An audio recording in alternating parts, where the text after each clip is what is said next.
Welcome, folks, to the Database Show. I am today's host, Luke Ambrosetti, and our guest today is Abhishek Rai, the co-founder and chief architect at NetSpring. And previously, he was the co-founder at ThoughSpot. Abhishek and I are on the show today to discuss what it takes to succeed at building a warehouse native application. Hey, Abhishek, thanks for joining us. Luke, thanks so much for having me. I'm really excited to be chatting with you. Yeah, absolutely. Let's jump right into it. So, in one of your recent posts, you mentioned the secret to building a successful company is identifying a high value problem that impacts a fast growing user population. So let's just start by addressing how warehouse native apps solve that high value problem, for a growing audience. So, one of the most secular trends of the past decade has been emergence of mobile and web applications, which are reaching billions of users across millions or tens of millions of applications. Now, these apps are producing huge volumes of data. What developers and app builders are realizing is that there is a lot of deep insights in this data that they can mine to understand who their users are and to get to a bigger audience of users.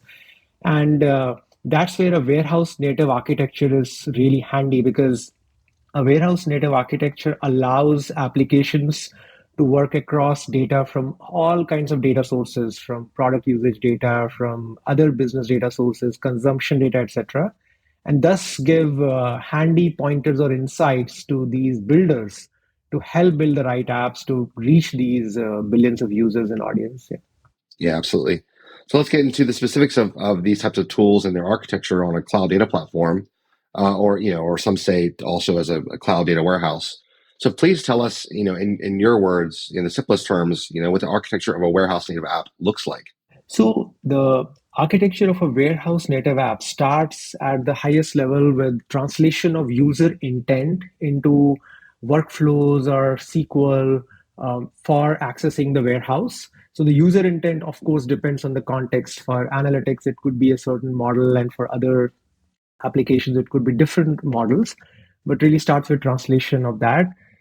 The most fundamental property of a warehouse native architecture is you never copy data out of the warehouse in order to operate on it. So you can activate from it, you can move data into the warehouse, but really your architecture fundamentally is based on the warehouse. All the data stays there, all the computation and anything else that you do on the data just remains in the warehouse. That is really your solid foundation that you build on.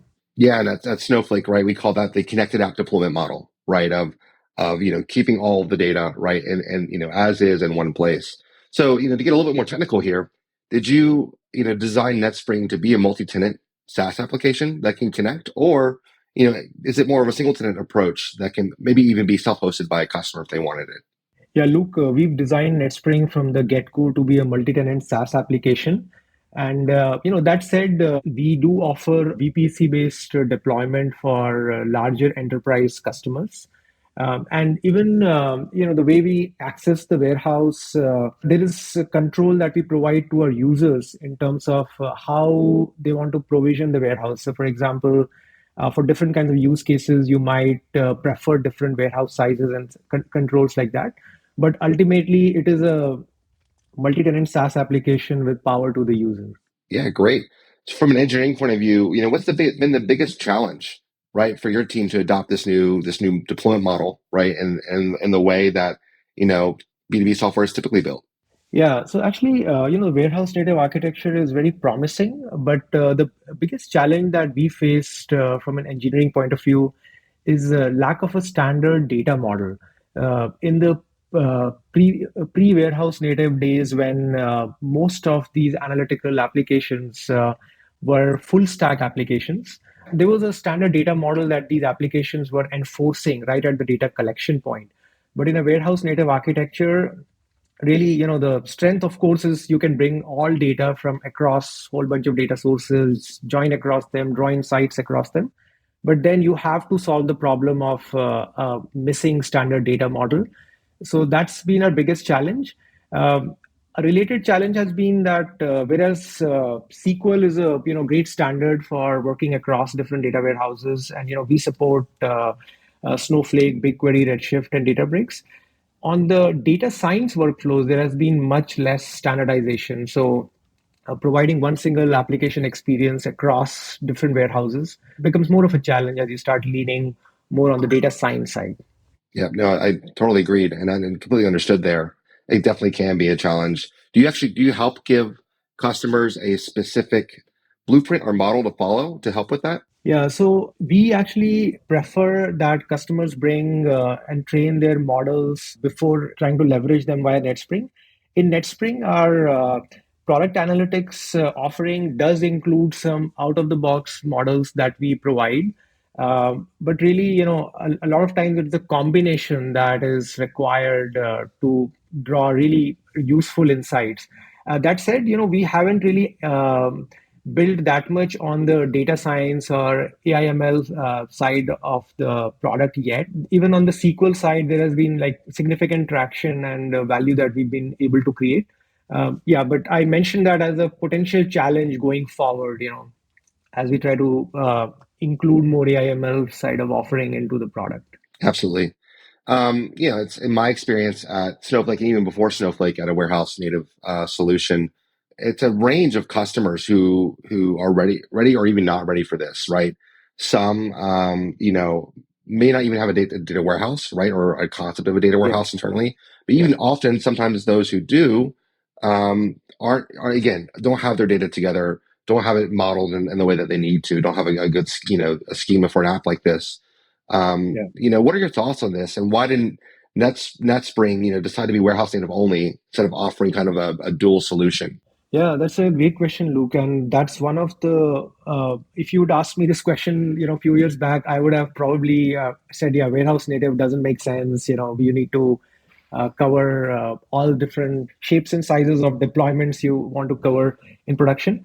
But what I've seen over the past few years of building NetSpring is that even though not everyone is has fully embraced the cloud data warehouse, there are enough customers, enough organizations already who have embraced it and who've really put their mission critical data there, that it's actually possible to build a completely warehouse native solution.